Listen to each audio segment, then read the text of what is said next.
പ്രിയമുള്ളവരെ, നമ്മുടെ നാട് ഇന്ന് നേരിടുന്ന ഏറ്റവും വലിയ പ്രശ്നം ലഹരി ഉപയോഗമാണ്. അതിന് ഒരു പരിഹാരമെന്നോണം മുതാക്കൽ ഗ്രാമപഞ്ചായത്ത് ലഹരി വിമുക്ത പഞ്ചായത്തായി പ്രഖ്യാപിച്ചിരിക്കുന്ന അവസരത്തിൽ അതിനോടനുബന്ധിച്ച് നടത്തുന്ന ലഹരി വിമുക്ത സന്ദേശ യാത്രയുടെ ഉദ്ഘാടന കർമ്മമാണ് ഇവിടെ നടക്കുന്നത്. നമുക്കറിയാം, ഇന്ന് നമ്മുടെ കുടുംബത്തിലെ കുട്ടികളുടെ കാര്യം, അതുപോലെ നമ്മുടെ നാട്ടിലെ കുട്ടികളുടെ കാര്യം, അവരൊക്കെ വളർന്നു വരുന്നത് ലഹരി എങ്ങനെ ഉപയോഗിക്കാമെന്ന് പഠിച്ചു തുടങ്ങിയാണ്. അതിനൊരു അറുതി വരുത്തുക എന്ന ലക്ഷ്യത്തോടു കൂടി ഇന്ന് ഇത്രയുമധികം ചെറുപ്പക്കാർ ഇതിൻ്റെ പിന്നാണ് നിരന്നിരിക്കുകയാണ്. ഇവർക്ക് എല്ലാ ആവേശവും പകർന്നുകൊണ്ട് ഇതിൻ്റെ ഉദ്ഘാടന കർമ്മം ഔപചാരികമായി നിർവഹിച്ചത് അറിയിക്കുന്നു. നന്ദി, നമസ്കാരം.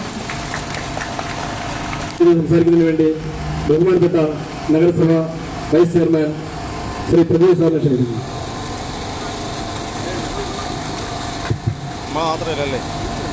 നമ്മുടെ നാടിനെ സമൂഹത്തെ ഗുരുതരമായി ബാധിച്ചിരിക്കുന്ന, അടിമപ്പെടുത്തിക്കൊണ്ടിരിക്കുന്ന ലഹരി ഉപയോഗത്തിനെതിരായി ശക്തമായ പ്രതിഷേധവും പ്രതികരണവുമായിട്ടാണ് മുതാക്കൽ പഞ്ചായത്തിലെ ഒരു കൂട്ടം ചെറുപ്പക്കാർ ഹരിശ്രീ മാതൃഭൂമി സ്ത്രീ സർക്കിളിൻ്റെയും മുതാക്കൽ പഞ്ചായത്തിൻ്റെയും എക്സൈസിൻ്റെയും കരുണ സായി ലഹരി വിമോചന കേന്ദ്രത്തിൻ്റെയും നേതൃത്വത്തിൽ രംഗത്ത് വന്നിരിക്കുന്നത്.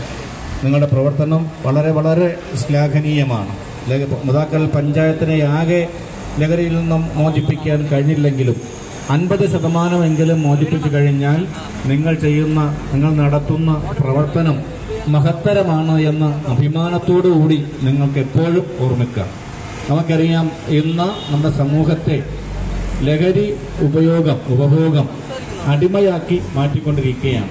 ഏറ്റവും അവസാനം പുറത്തു വന്ന കണക്കനുസരിച്ച് ഈ ന്യൂ ഇയറിന് മാത്രം കുടിച്ച് തീർത്ത മദ്യത്തിൻ്റെ കണക്ക് 703 കോടി രൂപയുടെ മദ്യമാണ് കുടിച്ചു തീർന്നത്. മറ്റ് ലഹരി ഉപയോഗത്തെക്കുറിച്ച് ഞാൻ പറയുന്നില്ല. നടക്കാൻ തുടങ്ങുമ്പോൾ മുതൽ എങ്ങനെ ലഹരി പദാർത്ഥം ഉപയോഗിക്കാമെന്നാണ് പഠിച്ചു തുടങ്ങുന്നത്. നടക്കുന്നതോടൊപ്പം തന്നെ ലഹരി ഉപയോഗവും പഠിച്ചു തുടങ്ങുകയാണ്. അത്ര കണ്ട് ഗുരുതരമായൊരവസ്ഥയിലേക്കാണ് നമ്മളെ നാട് പോയിക്കൊണ്ടിരിക്കുന്നത്. 400 മീറ്ററിനുള്ളിൽ ലഹരി വസ്തുക്കൾ ഉപയോഗിക്കാൻ പാടില്ല, വിൽക്കാൻ പാടില്ല എന്നാണ് നിയമമെങ്കിലും പലപ്പോഴും അത് പാലിക്കപ്പെടുന്നില്ല. ആറ്റിങ്ങൽ നഗരസഭയിൽ അത് ഞങ്ങൾ കർശനമായി പാലിച്ച് വരികയാണ്. മുതാക്കൽ പഞ്ചായത്തിലും അത്തരത്തിലുള്ള കർശനമായ നടപടികൾ സ്വീകരിക്കുന്നത് ഏറ്റവും നല്ല കാര്യമാണ്. ഞാൻ ആദ്യം സൂചിപ്പിച്ചതുപോലെ പഞ്ചായത്തിനെ 50%മെങ്കിലും ലഹരിയിൽ നിന്ന് മോചിപ്പിക്കാൻ നിങ്ങൾക്ക് കഴിഞ്ഞാൽ നിങ്ങളുടെ പ്രവർത്തനം കൂടെ കഴിയുമാറായിട്ട് ഞാൻ ആശംസിക്കുകയാണ്.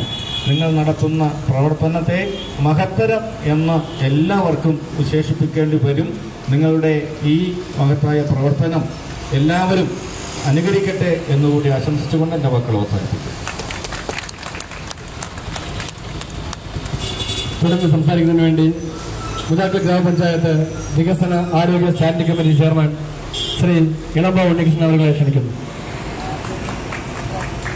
ബഹുമാന്യ ഈ ബൈക്ക് റാലി ഔപചാരികമായി ഉദ്ഘാടനം ചെയ്യുന്ന നഗരസഭാ അധ്യക്ഷ ഹരിശ്രീ മാതൃഭൂമി സ്റ്റഡി സർക്കിൾ ഒരു വ്യക്തമായ ക്യാമ്പയിനോടുകൂടി കഴിഞ്ഞ ഒരുപാട് ദിവസങ്ങളായി, ഒരുപാട് മാസങ്ങളായി ആസൂത്രണം ചെയ്ത പരിപാടിയുടെ ഭാഗമായി മുതാക്കൽ ഗ്രാമപഞ്ചായത്തിലെ ചെമ്പൂരിലെ 3ഓളം വാർഡുകൾ വ്യക്തമായ സർവേ നടത്തിയതിൻ്റെ അടിസ്ഥാനത്തിൽ മദ്യത്തിനെതിരെ, പുകയിലക്കെതിരെ, പാൻ പരാഗിനെതിരെ ഒരു വൻപിച്ച ക്യാമ്പയിൻ ആരംഭിച്ചിരിക്കുകയാണ്. മുതാക്കൽ ഗ്രാമപഞ്ചായത്ത് ഭരണസമിതി കഴിഞ്ഞ ഒരു വർഷക്കാലമായി ഈ മദ്യത്തിനും മയക്കുമരുന്നിനും പാൻ മസാലയ്ക്കുമെതിരെ വ്യക്തമായ ക്യാമ്പയിൻ നടത്തുകയും നിയമ നടപടികൾ അവിടെ ആ പഞ്ചായത്ത് അതിർത്തിയിൽ ഇന്ന് വിൽക്കപ്പെടുകയാണെങ്കിൽ അതിനെതിരെ കർശന നടപടികൾ, അതായത് ആദ്യം ഫൈനടിച്ചുകൊണ്ട് തുടർന്ന് ഇനിയും പിടിക്കുകയാണെങ്കിൽ അവിടെ ലൈസൻസ് കട്ട് ചെയ്തുകൊണ്ടുള്ള കർശന നടപടികൾക്ക് മുതാക്കൽ ഗ്രാമപഞ്ചായത്ത് ഭരണസമിതി തീരുമാനിച്ചിട്ടുണ്ട്. നമുക്കറിയാം, വിദ്യാർത്ഥികളിൽ ലഹരിയുടെ ആദ്യ പാഠങ്ങൾ വിദ്യാർത്ഥികളിലേക്ക് കടന്നു വരുന്നത്. നമുക്കതിനെ ഒഴിവാക്കുവാൻ മദ്യത്തിനെതിരെ ഒരു ക്യാമ്പയിൻ നടത്തുവാൻ ഒക്കെ നമ്മുടെ ചെറുപ്പക്കാർക്ക് കഴിയണം. ഹരിശ്രീ മാതൃഭൂമി സ്റ്റഡി സർക്കിൾ അത്തരം പ്രവർത്തനങ്ങൾക്ക് നേതൃത്വം കൊടുക്കുന്ന പ്രസ്ഥാനമാണ്. മാതൃഭൂമി സ്റ്റഡി സർക്കിളിനെ കുറിച്ച് ഞാൻ പറയാതെ നിങ്ങൾക്കറിയാം, എല്ലാവിധ പിന്തുണയും ഉണ്ടാവും. ആറ്റിങ്ങൽ നഗരസഭയോട് ചേർന്ന് കിടക്കുന്ന ഒരു പഞ്ചായത്ത് ആമുദാക്കൾ നിങ്ങൾക്കറിയാം ാക്കാൻ കഴിഞ്ഞില്ലെങ്കിലും അതിന്റെ ദോഷവശങ്ങൾ മനസ്സിലാക്കിക്കൊണ്ടുകൊണ്ട് പുതിയ തലമുറയെ അതിൽ നിന്ന് പിന്തിരിപ്പിച്ചുകൊണ്ട് നടത്തുന്ന പ്രവർത്തനങ്ങൾക്ക് നിങ്ങളെല്ലാവരുടെയും പിന്തുണ ഉണ്ടാവണം എന്ന് മാത്രം പറഞ്ഞുകൊണ്ട് ഈ ബൈക്ക് റാലിക്ക് ഇന്ന് അതിനുശേഷം ചെമ്പൂർ ജംഗ്ഷൻ നടക്കുന്ന പൊതുസമ്മേളനത്തിന് എല്ലാവിധ ഭാവങ്ങളും നേർന്നുകൊണ്ട് ഞാൻ എൻ്റെ വാക്കുകൾ നിർത്തുന്നു. നന്ദി, നമസ്കാരം, ജയ് ഹിന്ദ്.